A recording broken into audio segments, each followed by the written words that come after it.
బైబిళ్ళు తెరవండి. ఈరోజు మన పాఠం ప్రకటన గ్రంథం 17వ అధ్యాయం 7 నుండి 12వ వచనం వరకు. సావధానంగా వినండి. దూత నాతో ఇలా అన్నాడు, నీవెందుకు ఆశ్చర్యపడ్డావు? ఈ స్త్రీని గూర్చిన మర్మమును, 7 తలలు 10 కొమ్ములు గలిగి దానిని మోస్తున్న క్రూర మృగాన్ని గూర్చిన మర్మమును నేను నీకు తెలియచేస్తాను. నీవు చూచిన ఆ మృగము మునుపు ఉంది గాని ఇప్పుడు లేదు. అయితే అది అగాధ జలములలో నుండి పైకి రావటానికి, నాశనానికి పోవడానికి సిద్ధంగా ఉంది. భూనివాసులలో జగదుత్పత్తి మొదలుకొని జీవగ్రంథమందు ఎవరి పేరు రాయబడలేదో వారు ఆ మృగము ఉండేది కాని ఇప్పుడు లేదు, ముందుకు వస్తుంది అన్న సంగతి తెలుసుకొని ఆశ్చర్యపడతారు. ఇందులో జ్ఞానము గల మనస్సు కనపడుతుంది. ఆ 7 తలలు ఆ స్త్రీ కూర్చున్న 7 కొండలు. మరియు 7 రాజులు కలరు, 5 కూలిపోయారు, ఒకడున్నాడు, కడమవాడు ఇంకా రాలేదు. వచ్చినప్పుడు అతడు కొంచెము కాలం ఉండాలి. ఉండినది ఇప్పుడు లేనిది అయిన ఈ క్రూరమృగము ఆ 7 పాటు ఒకడై ఉండి తానే 8వ రాజవుతూ నాశనానికి పోతాడు. నీవు చూచిన ఆ 10 కొమ్ములు 10 మంది రాజులు.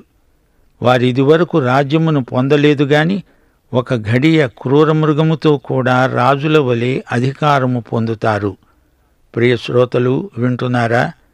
యోహాను ఆత్మావేశము పొందినవాడై ఆత్మవశుడై చూచిన దర్శనం ఇది ఎంతో అర్థవంతమైనది. ఆ స్త్రీ మత్తిల్లి ఉంది. పాత నిబంధన పరిశుద్ధుల రక్తం, కొత్త నిబంధన హతసాక్షుల రక్తం తాగి మత్తిల్లిన స్త్రీని యోహాను చూచాడు. అది చూచి యోహాను ఎంతో ఆశ్చర్యపోయాడు. ఆ స్త్రీ 7 తలలు 10 కొమ్ములు గలది. క్రూరమృగం ఆ స్త్రీని మోస్తున్నది. సంఘము మహాశ్రమలకు ముందే ఎత్తబడుతుంది. అయినా అంతవరకు సంఘము లోకంలో హింసించబడుతూనే ఉంది. బబులోను వ్యవస్థలో సర్వమతాలు ఇమిడి ఉన్నాయి. ఎత్తబడని సంఘ విభాగం, దానితో పాటు లోకంలోని మతాలన్నీ మహాశ్రమల గుండా వెడతాయి అని మనం మరిచిపోకూడదు.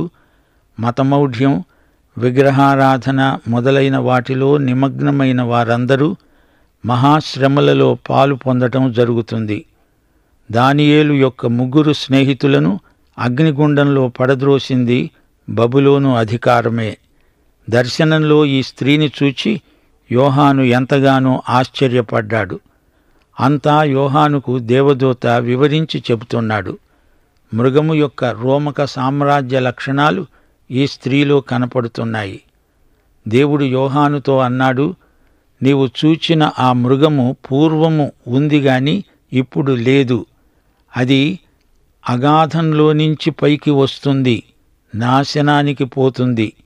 పూర్వం ఉండి ఇప్పుడు లేని మృగాన్ని, తరువాత వచ్చే మృగాన్ని చూచేటప్పుడు భూలోక ప్రజలు, అనగా ప్రపంచానికి పునాది వేసినప్పటి నుండి జీవగ్రంథంలో ఎవరి పేర్లు రాసి ఉండలేదో వారు ఎంతో ఆశ్చర్యపోతారు. ఇందుకు వివేచన గల మనస్సు అవసరం. ఆ 7 తలలు, ఆ స్త్రీ కూర్చొని ఉన్న 7 కొండలు, అంతేకాదు 7 రాజులున్నారు. వారిలో 5 కూలిపోయారు, ఒకడున్నాడు, మరొకడు ఇంకా రాలేదు. వచ్చినప్పుడు అతడు కొద్ది కాలమే ఉండాలి. శ్రోతలు, వింటున్నారా? క్రూర మృగము పూర్వం ఉండేది. ఇది దాని గత చరిత్ర. ఇప్పుడు అది చీలికలైపోయింది, వర్తమాన చరిత్ర. రోమా సామ్రాజ్యం అంతరించలేదు, అది చీలికలైపోయి ఐరోపాలో చేరిపోయింది. అది అగాధములో నుండి పైకి ఎగసి వస్తుంది. సైతాను ఆ సామ్రాజ్యాన్ని మళ్లీ వెలపలికి తెస్తాడు, పునరుద్ధరిస్తాడు. క్రూర మృగమే అంత్యక్రీస్తు. ఈ మృగమే రోమక మహాసామ్రాజ్యాన్ని తిరిగి లేపుతాడు. దీనికి అందరూ ఆశ్చర్యాన్ని వ్యక్తం చేస్తారు. అంత్యక్రీస్తు అనే క్రూరమృగం తిరిగి రోమక సామ్రాజ్యాన్ని పునరుద్ధరిస్తుంది. దాన్ని పునరుద్ధరించడానికి ఎందరెందరో ప్రయత్నించారు గాని వారి తరం కాలేదు. అయితే యేసుక్రీస్తు రెండో రాకడలో అది ఎంత విజృంభించినదైనా ఒక్క పెట్టున అంతరిస్తుంది, నాశనానికి పోతుంది. ఈ సంగతి ప్రవచన రూపంగా మనకు బయలుపరచబడింది. 1 యోహాను 2వ అధ్యాయం 20-27 వచనాలు ఏమి చెబుతున్నాయి? అయితే మీరు పరిశుద్ధుని వలన అభిషేకము పొందినవారు గనుక సమస్తమును ఎరుగుదురు. ఆయన వలన మీరు పొందిన అభిషేకము మీలో నిలుస్తున్నది గనుక ఎవరునూ మీకు బోధించనక్కర్లేదు. ఆయన ఇచ్చిన అభిషేకము సత్యమే కాని అబద్ధము కాదు. అది అన్నిటిని గూర్చి మీకు బోధిస్తున్న ప్రకారముగా, ఆయన మీకు బోధించిన ప్రకారముగా ఆయనలో మీరు నిలుస్తున్నారు. 7 రాజులు కలరు. 1 జూలియస్ సీజరు హత్యగావించబడ్డాడు. 2 తిబెరియస్, ఈ రాజును విషప్రయోగం చేసి చంపారు. 3 కాలిగ్యులా, ఈ రాజును హత్య చేశారు. 4 క్లాడియస్, ఇతడికి విషమిచ్చి చంపారు. 5 నీరో, ఈ రాజు ఆత్మహత్య చేసుకున్నాడు. 5 కూలిపోయారు. ఒకడున్నాడు, అతని పేరు డొమిషియను. అతడు యోహాను కాలం నాటికి ఇంకా ఉన్నాడు. ఆ తరువాత అతన్ని కూడా హత్య చేశారు. కడమవాడు ఇంకా రాలేదు, ఇతడే అంత్యక్రీస్తు. మొత్తం 7. ఈ 7 చక్రవర్తుల కాలంలో రోమక సామ్రాజ్యం 7 రకాల పరిపాలనా విధానాలను అమలుపరిచింది. డొమిషియను చక్రవర్తి యోహానును బహిష్కరించి పద్మాసు ద్వీపంలో ప్రవాసానికి పంపించాడు. చిట్ట చివరికి వచ్చేవాడు సైతానే. అతడు అంతవరకు కనపడడు, రహస్యంగా ఉంటాడు. ఈ వాక్య భాగాన్ని మనం ఎలా అర్థం చేసుకున్నా అంతం ఒకటే. అది నిర్ణయించబడింది.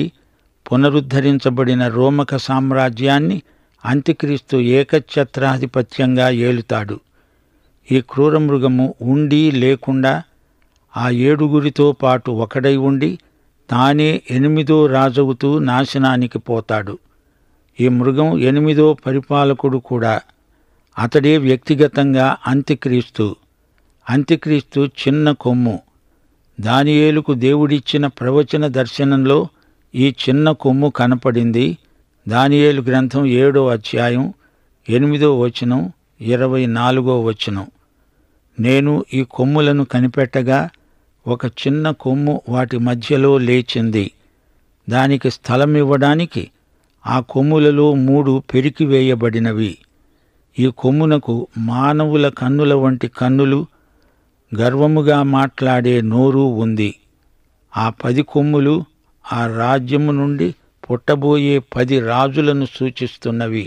కడపట ముందుగా ఉన్న రాజులకు భిన్నమైన మరొక రాజు పుట్టి ఆ 3 రాజులను పడద్రోస్తాడు.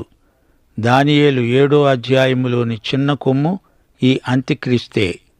ఇతడు 10 కొమ్ములలో ఒకడు కాడు, ప్రత్యేకమైనవాడు. 7 వరుసలో ఇతడు 8వ వాడు. అయితే ఇతడు 7వ వాడు కూడా. రోమక సామ్రాజ్యం యొక్క చిట్ట చివరి దశలో దాన్ని ఏలుతాడు. ఇక్కడి 10 కొమ్ములు దానియేలు గ్రంథం 7వ అధ్యాయం 7వ వచనంలోని 10 కొమ్ములే. అంత్యక్రీస్తు సహకారంతోనే వీరంతా రాజ్యమేలుతారు. వీరు సైతాను చేతిలో కీలుబొమ్మల్లాగా పనిచేస్తారు. 10 కొమ్ములు 10 మంది రాజులు. వారిది వరకు రాజ్యమును పొందలేదు గాని ఒక్క ఘడియ క్రూరమృగముతో కూడా రాజుల వలె అధికారము పొందుతారు. అంత్యక్రీస్తు వీరిని తన ఇష్టానుసారముగా వాడుకుంటాడు. ప్రియ శ్రోతలు, వింటున్నారా? అంత్యక్రీస్తు క్షుద్ర రాజకీయాలు ఎలా పరిణమిస్తున్నాయో చూడండి. నీరో చక్రవర్తి తరువాత డొమిషియన్ చక్రవర్తి వచ్చాడు. అతని కంటే ఇతడు మరీ క్రూరుడు. నీరో చనిపోయినా అతని దుష్టత్వం కొనసాగింది. డొమిషియన్ మరో నీరో అయ్యాడు. మంచివారి మంచితనం వారిని పరలోకం వరకు వెంబడిస్తుంది. అయితే దుర్మార్గుల చెడుతనం సైతాను మరొకరి ద్వారా కొనసాగిస్తాడు. 8వ వచనంలో చెప్పబడినట్లు జీవగ్రంథమందు ఎవరి పేరు రాయబడలేదో వారు అంత్యక్రీస్తు విషయంలో ఆశ్చర్యపడుతున్నారు. మనం చూడవలసింది అంత్యక్రీస్తు వైపు కాదు, మన దృష్టి యేసుక్రీస్తు మీద కేంద్రీకరించాలి. మనకు ప్రకటన గ్రంథంలో కేంద్రాకర్షణ యేసుక్రీస్తు, అంత్యక్రీస్తు కాదు. 11వ వచనంలో మృగం నాశనానికి పోతుందని చెప్పబడింది. చెడుగుకు, పాపానికి దుష్టశక్తి ఎంతో ఉంది, గాని దానికి అంతం ఉంది. దుష్టుడు తన నాశనాన్ని తనే కొని తెచ్చుకుంటాడు. సైతాను పక్షాన చేరిన వారి నాశనం సైతాను నాశనంలాగే సమీప భవిష్యత్తులో తప్పక సంభవిస్తుంది. ప్రియ శ్రోతలు, ప్రకటన 17వ అధ్యాయంలో మహావేశ్యకు చేయబడే తీర్పును గురించి చెప్పబడింది. 21వ అధ్యాయంలో 9వ వచనం పెండ్లి కుమార్తె అనగా గొర్రెపిల్ల యొక్క భార్య కనపడింది. ఫిలదెల్ఫియా సంఘం యేసుక్రీస్తు పెండ్లి కుమార్తె. అయితే లవొదికయ వేశ్య. ప్రతి విశ్వాసి అయితే ఫిలదెల్ఫియా, కాకపోతే లవొదికయ. తటస్థ విధానమంటూ లేదు. 17వ వచనంలోని స్త్రీ నిర్దేవమైన మత వ్యవస్థకు చిహ్నం. సంఘం ఎత్తబడిన తరువాత, అనగా పెండ్లి కుమార్తె ఎత్తబడిన తరువాత ఇక్కడ మహాశ్రమల కాలం గుండా వెళ్ళుతున్నది వేశ్య. ఈ వేశ్యను మృగం మోసినంతకాలం మోసింది. ఈ స్త్రీ ముట్టిందంతా కలుషితమైపోతుంది. నిజమైన సంఘం యేసుక్రీస్తు యొక్క వధువు. దేవుని సంఘం యేసు రక్తంతో కడగబడింది, శుద్ధి అయింది. అబద్ధ మతంలో పాల్గొనడం అంటే అది ఆధ్యాత్మిక వ్యభిచారమే. ప్రభువైన యేసుకు విశ్వసనీయులు కాని వారందరూ భ్రష్ట సంఘంలో ఉంటారు, వారెత్తబడరు. యెషయా, యిర్మీయా, హోషియా అనే 3 ప్రవక్తలు ఈ విషయాన్ని ఏ విధంగా వ్యక్తం చేశారో వినండి. యెషయా 57వ అధ్యాయం 3వ వచనం, యిర్మీయా 3వ అధ్యాయం 8, 9 వచనాలు, హోషియా 2వ అధ్యాయం 4వ వచనం. మంత్రప్రయోగపు కొడుకులారా, వ్యభిచార సంతానమా, వేశ్యా సంతానమా, మీరిక్కడికి రండి. ద్రోహి అయిన ఇశ్రాయేలు వ్యభిచారము చేసిన హేతువు చేతనే నేను ఆమెను విడిచిపెట్టి పరిత్యాగ పత్రిక ఇయ్యగా, విశ్వాసఘాతకురాలైన ఆమె సహోదరి అయిన యూదా చూచి కూడా భయపడక వ్యభిచారము చేస్తూ వస్తున్నది. దాని పిల్లలు జార సంతతి అయి ఉన్నారు. వారి తల్లి వేశ్యాత్వము చేసి ఉన్నది, వారిని కన్నది, అవమానకరమైన వ్యాపారము చేస్తున్నది. అంత్యక్రీస్తు భ్రష్ట సంఘాన్ని తన స్వార్థం కోసం వాడుకొని తరువాత దాన్ని నాశనం చేస్తాడు. దేవుని రాజ్యము ఈ లోక సంబంధమైనది కాదు. మన శత్రువు సైతాను.